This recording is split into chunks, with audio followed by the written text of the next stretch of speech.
What a team. What a season. What a moment. I mean, you thought the Mets were down and out, and they did it again. They're going to the National League Championship Series to take on either the Dodgers or Padres. We'll see. Padres are losing tonight. But that moment will live in Mets lore. That moment was the biggest home run in Citi Field history and one of the biggest home runs in the history of the Mets franchise. And it was the moment you felt that it's destiny. It was the moment you said, wait a second, another chapter that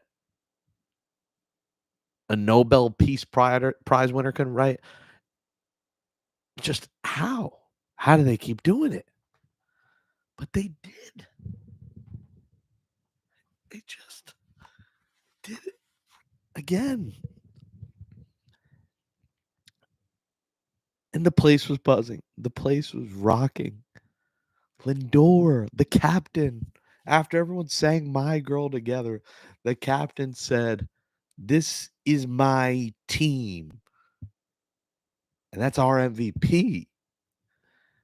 Diaz scares us in the ninth, but he strikes out the final batter, and jubilation begins. Man, what a game! What a game! What a season! The best season of our lives. We keep saying this team's playing with house money. He's playing with house money. They're not supposed to be here. But guess what?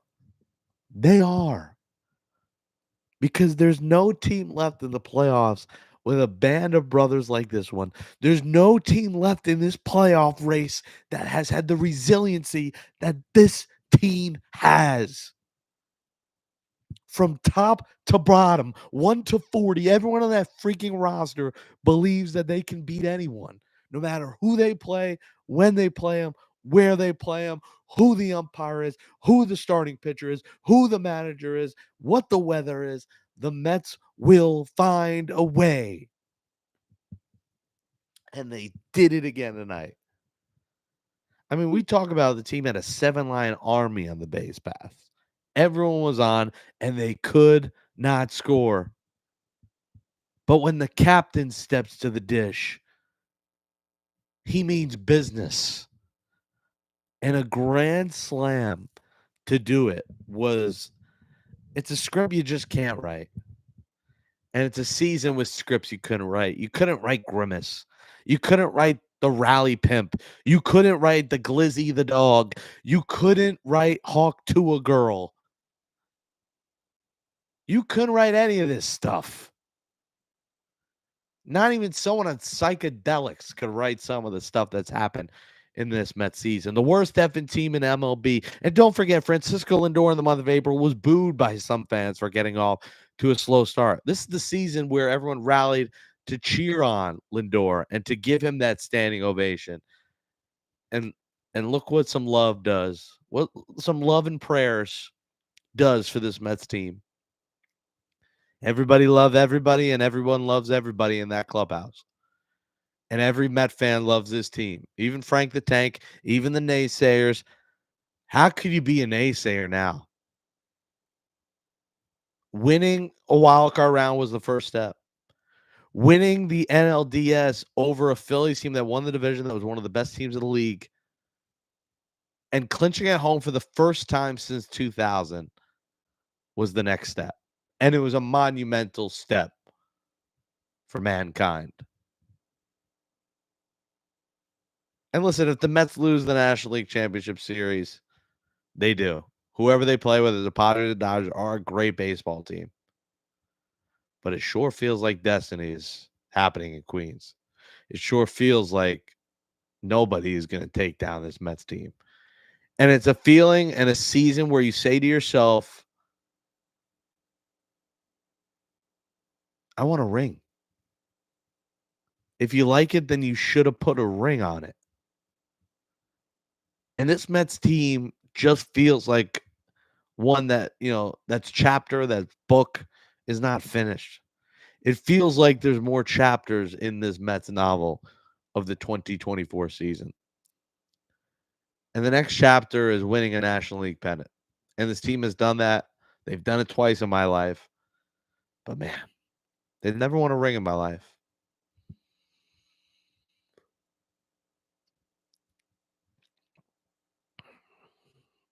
Then they came one step closer tonight.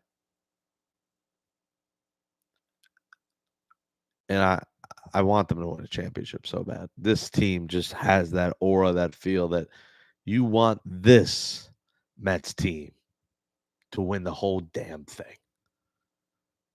And they're getting close. They're getting very close.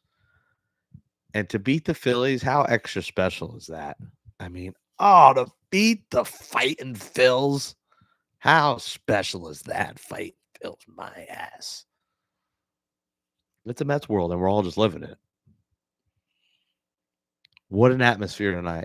I mean, the place was packed, rowdy, and it was quiet for a while because the Mets couldn't score. But when you load the bases for Lindor and there's one out, you're thinking to yourself, could he do it again? Could a guy that's had all the moments, including the game-tying homer in the ninth inning and during a no-hitter in Toronto, in a game that the Mets would go on to win, to the home run to cap off the regular season, the first game of the doubleheader in Atlanta, to put the Mets ahead.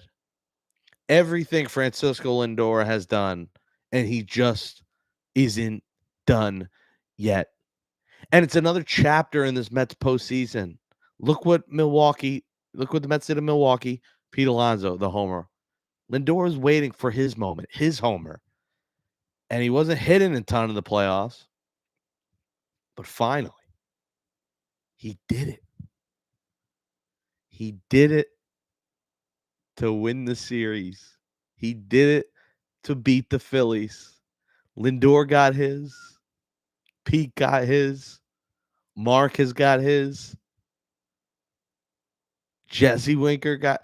I mean, everyone is involved, and every button that Carlos Mendoza pushes is right, because you could have pinch hit JD Martinez and put in Jesse Winker in that baseball game. You would have lost your DH, but you could have put Winker in against the right. He keeps JD in, and JD starts the rally, base hit. And you were like, there was a point there you were thinking to yourself, they're going to find a way to not score. But then you realize this is the OMG Mets. This isn't your mom and pop's Mets. It's the OMG Mets. JD stays in, base hit. Wild pitch by Hoffman. Marte on his birthday hit by a pitch. Another wild pitch. I'm yelling. Bunt, bunt, bunt. Marte tried in the second pitch. Couldn't, went foul. Two wild pitches. It's second and third. Taylor walks. It's bases loaded, no one out. And you're saying to yourself, they can't lose this game. Alvarez grounds into a force out that you were worried could be a double play. And of course, the force out is at home. Okay. Still, the Mets don't score. And then Lindor, on a 2-1 count, hits one over the right center field wall and sends Citi Field into an absolute frenzy. That's a moment you'll remember if you're at the game, if you're home, wherever you were watching this game, you'll remember that home run from Francisco Lindor. And to all the people who said he's overpaid this, the trade never worked out, that encapsulated whatever the word is, Francisco Lindor and his Mets tenure and his career and just how remarkable it's been. Brandon Nimmo crying. They put on the scoreboard. I was crying. I think NBC New York might have caught me crying. They caught my emotions after the game. I was second row to the left of the Phillies dugout. And we were just hugging everyone. We were just celebrating with everyone. It felt surreal that they did it. Jake Brown Radio, smash that thumbs up on YouTube. Ken Mosca comments, amazing. This team loves each other. I'm surrounded by Phillies fans down here in AC. This is beautiful. You really feel the team loves each other. The hugs, the tears they share together. It's just different than past Mets teams, man. It's storybook. It's special. And yeah, I feel it like where I'm Cherry Hill in New Jersey. Well, right now I'm in Queens, but when I go back to Cherry Hill tomorrow, it is all Phillies fans. I might have to take a day or two without Met gear, but I'll be rocking it loud and proud. And they might be mad, but I think they realize this is destiny. This Mets team is more special than the Phillies team. Same old Phillies team. This Mets team is a different team. And it's been the best, most fun team of our lives. And it could end in the NLCS, but boy, does it feel like this team's going to win the goddamn pennant. It really does. It just feels like a pennant winning team. And how about the Mets bullpen, man? Jose Quintana, first off, what an outing. Just a gem. Only the one run. It wasn't even earned. Vientos makes the error. But again, the Mets bullpen locks it down. The Mets pitching staff locks it down. A potent Phillies lineup outside of Castellanos 2 hits had nothing. Mets give up 4 hits all night long. Reed Garrett, a guy I'm still not the most comfortable with. What a job he does getting 2 huge strikeouts. Then David Peterson. You want to talk about an unsung hero for this team that, may not get all the love he deserves. David Peterson, 2 1/3 innings of relief.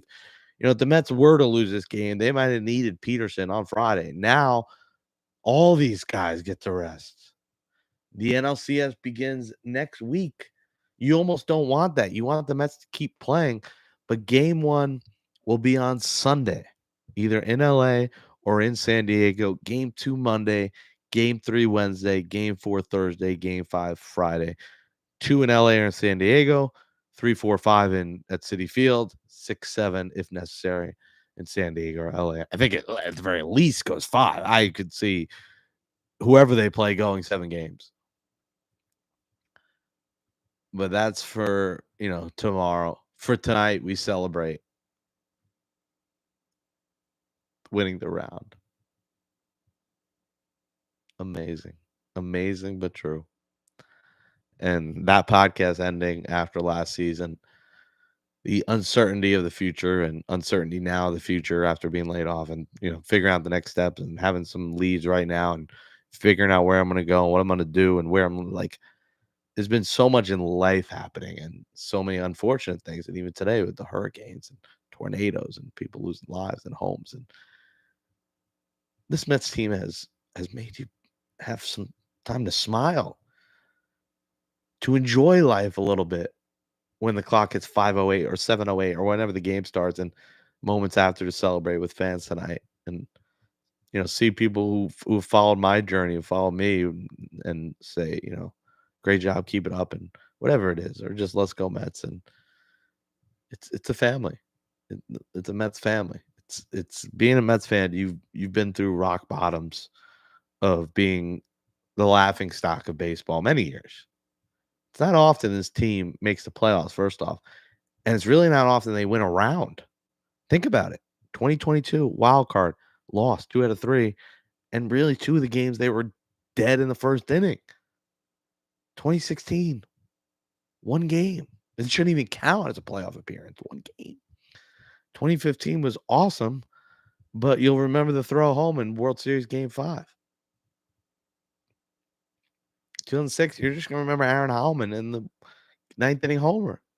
In 2000, you lose to the Yankees. Like, even some of those great seasons, your lasting memory, something negative at the end. This team just feels like whatever happens, you're going to sit back and smile when you look back at this season. Whether they lose next round, whether they win the whole damn thing, whether they lose in the World Series, whatever ends up happening, you're going to sit back and watch the highlights, watch the stories and say, holy shnikes.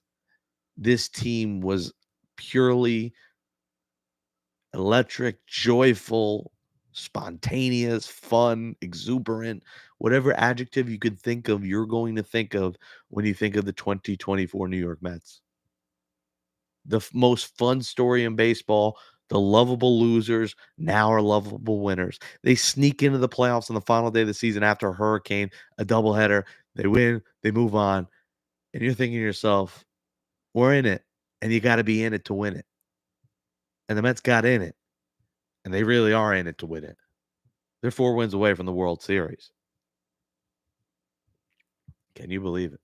When this season started, I said 85, 86 wins on my YouTube Amazing with Jake playlist. And they won 89. Made the playoffs. Won in Milwaukee. Win both at Citi Field. This couldn't go back to Philly, and it did not. Get your refunds, Philly fans, on your tickets for Friday. Don't worry, you got Justin Timberlake at Wells Fargo Center next door. You got something to do, but you're not going to see a baseball game because you're golfing, and we're moving on because the Mets were the team of destiny, not the Philadelphia Phillies. It's the Mets' time now, and let us have our fun. And if it ends next round, so be it. But this team ain't done yet. I'm confident every button Carlos Mendoza pushes, Senga start game one, most likely. He should be able to go 4 or 5 innings. He'll be fully rested. He went 2 and 30 pitches. I'd imagine 60 pitches he could go. But you're going to be rested. You have Peterson. You might have Jeff McNeil back if you want another bat. I don't know where you play him, but you might have McNeil. Maybe he takes Acuna's spot. I don't know, but you might have another bat. And this team, just whoever's out there, they find ways to win. And someone has that big moment. And it had to be the captain in a clincher. The captain clincher. The first clincher in the stadium's history. 15 years, one clincher. Tonight, October 9th, 2024, over the Philadelphia Phillies. 3-1. The Mets come out on top. And it wasn't without heart palpitations and cardiac arrest and worrying that Diaz blows it and wanting to tack on insurance. But when Lindor hit that grand slam, it was cemented into baseball history. And you knew it was over right then and there. Phillies ain't coming back from that.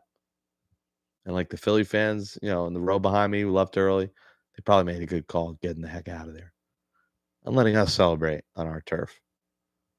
You've had your moments. You got your time. You got your ring since Y2K. But we still want ours. If it doesn't happen this year, it doesn't. But everything about this franchise right now, you're feeling good because they're ahead of schedule. They're now 4 wins from going to the World Series. They have an incredible manager. They have an incredible owner. They have an incredible GM, David Stearns. And he walked by me today, and I just smiled looking at him. I didn't say anything to him, but I looked at David Stearns, just cool, calm, collected, walking on the suite level, and I just smiled. I wanted to say thank you. I just wanted to say thank you for saving my life. It's like that GIF or the meme of I'm just David Stearns. Thank you for saving my life. I looked at him and I just smiled. I was like, God, I love this guy. Just calm, cool demeanor, baseball mastermind. And when David Stearns walked by tonight, when he walked by me, I said, we're winning this damn thing. It's destiny. Francisco. What a guy. Whoever was the losers booing him. Now, earlier in the season, I said this on Mets Magic Podcast. I said, I don't think he's overpaid. I don't think he's underpaid. I think he's paid just right. I want to take that back. Francisco Lindor is underpaid. And it's hard saying that for a professional athlete at $32 million a year. But my God, what he's done for this team this season. You can't script that. All the walk-offs, all the moments. You can't script that kind of stuff. You can't. And what a face of the franchise we have in number 12. And everyone's singing My Girl together. Just joyful, man. The New York Mets are on to the National League Championship Series. We'll have a Mets Magic podcast tomorrow. But tonight was special. The block party after, hugging strangers, dancing with everyone. It was just a movie. It was cinema. It was cinematic. It was just glory personified as everyone danced the night away. And they celebrated together because they know how hard it was to get here.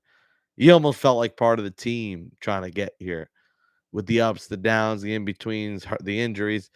You felt like you were a New York Met this year. We all felt like we were on this team. We were a part of this team. And if you didn't, you weren't really watching. But I know I felt like a member of the team. And I think it was the characters, it was the joy, it was the grimace, it was everything. And the players that made you feel like, you know what? I love these guys. I want to be a part of this squad fan base. I want to ride this team the whole year. And we did. We showed them our love, we showed them our support, and we showed out. And now we got rewarded with a trip to the National League Championship Series. And it ain't going to be easy. Dodgers, Padres, whoever they face, it's going to be very difficult. And you're going to start on the West Coast. But bring it on. Bring on the 98 Yankees.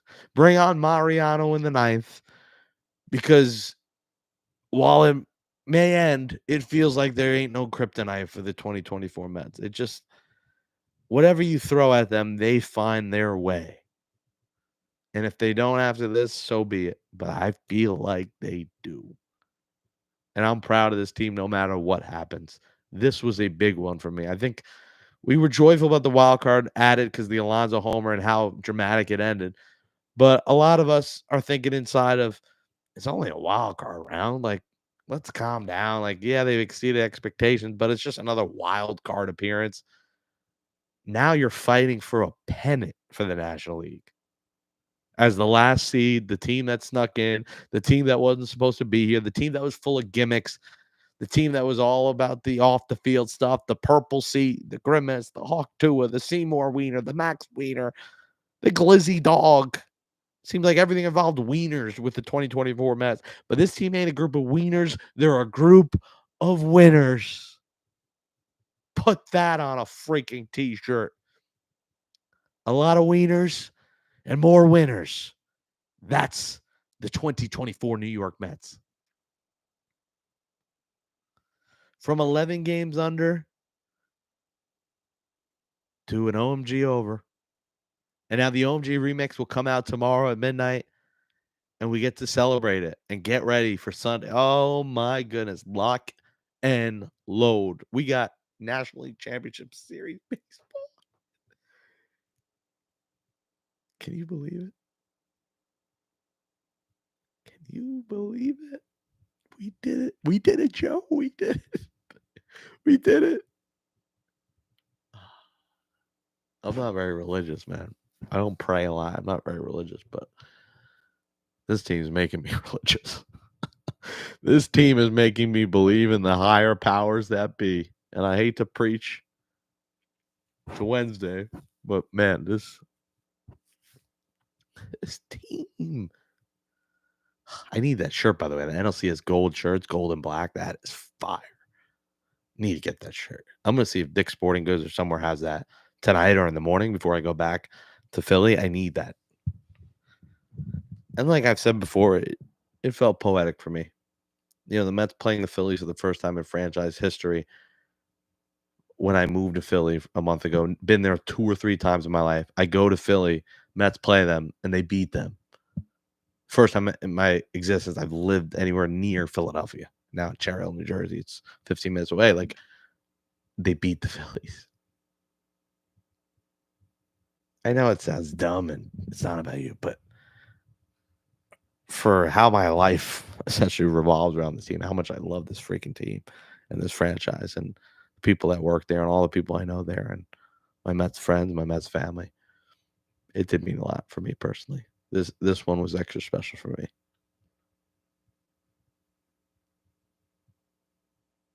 It hit home. But I want more. Let's go on a ride, baby. Mets are going to the NLCS. Celebrate tonight. Pop a bottle of champagne. I'm going to go celebrate now. But I just wanted to hop on here and, take you through how I felt of the game. I lost my voice a little bit. The Lindor homer is just, I'm going to go watch the replays. Now, I heard Howie's call. Of course, it was glorious. Great call. Again, we're robbed out of a Gary Cohen call, but that's fine. I was just glad I was there to witness it because in person, it was. Because I wasn't recording during the homer. That was you watch it. My buddy I was with was recording. He has video of it live, but I took a video as you ran to the base, but live I saw it just in the moment, and you just capture it more, and boy, it was glorious. Let's go. Thanks everybody for watching at Jake Brown Radio. Share with your friends. Smash that thumbs up. Appreciate it. We ain't done yet. There's another chapter in this story, and it's a trip to the Fall Classic. We'll see you there. We'll preview the National League Championship Series once we know the winners. Mets Magic podcast tomorrow. Check it out. And let's go, Mets. See you in the NLCS.